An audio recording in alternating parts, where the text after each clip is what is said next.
Hey everyone, and welcome to our channel. We are a husband and wife furniture flipping team who transform old and dated pieces like this into pieces like this. And today we're going to show you how we restored this old china cabinet and gave it a modern twist. The first thing we're going to do is remove the old glass, and we're going to replace it with some new modern glass. Then we are going to completely take this whole thing apart, and we're going to start stripping it piece by piece. This is a product called F14 by Benco Sales. We did have to show our business license for this, and we made sure we used a lot of protection, as this stuff will burn you if it gets on you. Then we cleaned it with acetone, and this just kind of helps to deactivate the stripper while also removing the old finish as well. And here Matt he is going to be stripping this frame and then the door panels. Next, we're going to finish by sanding off the existing finish. I am here using the Surf Prep Orbital Sander, and here's a fun video of Matt and I sanding together. He is using the Festool Orbital Sander, and I am using the Surf Prep Orbital Sander. Matt here is using the Surf Prep Sander, and you just saw us working together. He had the Festool Sander while I had the Surf Prep Sander. But now that he's on his own, he's using the Surf Prep Sander. We have a discount code linked in the bio below, and you can get 10% off using our code. Here I am, and I'm using the finishing grits to smooth out the piece so that it'll take the stain very well. And now I'm going with the 3x4 Electric Ray by Surf Prep. This tool works so well getting into these tiny grooves.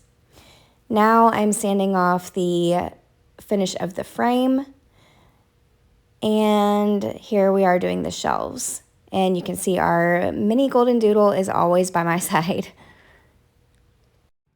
And this is a really cool product from Surf Prep. This is called the 5mm medium foam pad, and this is what we use on our orbital sander, and it allows us to curve around all the edges of this curved front of this china cabinet.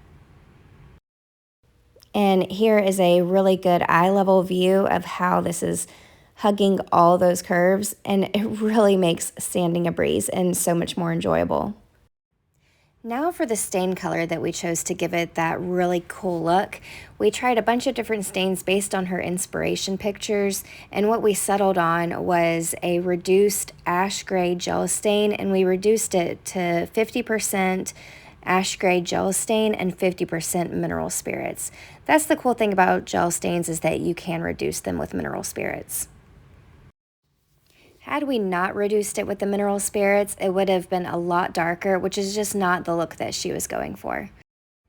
Now that we have finished staining, we are going to go in with our top coat. We are using General Finishes High Performance Top Coat, and we will be doing 3 coats of this. This is a very cool prop that we have discovered, which are these little painter's pyramids.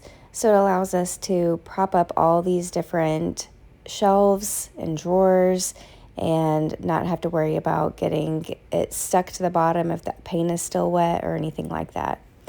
And another question we get asked a lot is what sprayer we use, and we use the Apollo Precision 5 sprayer. Now we are doing the back panels of the china cabinet, and we're bringing in the frame of the actual china cabinet, and we're going to start spraying that. The masks that we use are called RZ masks. They're very comfortable and easy to wear and easy to breathe in. And now Matt is spraying the sides. This is still that top coat. This is still the first coat too. While he's doing that, I'm working on scuff sanding in between coats of top coat, and I'm using what's called the Rad Pads by Surf Prep. This is the red Rad Pad, and it is the also known as like the very fine Rad Pad. It's that just a finishing grit that kind of helps get all the dust and anything that's like settling in or bubbles from your top coat. This gets it all out, and it makes such a huge difference on your finish. And now we are finishing up. We have done 3 top coats of the high performance top coat, and now we're putting the china cabinet back together. we're putting the back panels on, and we're just using the little nails that came with it and just hammering them all back in. This is when it's exciting that the whole piece is coming together and you're almost done and you can really start to see the finished product. And once again, there is our dog Benji, there for the moral support. Now the final step is the staging and taking photos. Now, if you remember me saying this is for a custom client, so this is her furniture, we're not selling this, but we still like to send finished product photos so that she can see how it looks and get an idea. It just a little touch, but also we are social media creators, so we do like to take photos for our own portfolio. And here's the final look. We love it so much. That glass made such a huge difference in the modern look of it all, and the stain color was just perfect. She did such a good job picking it out.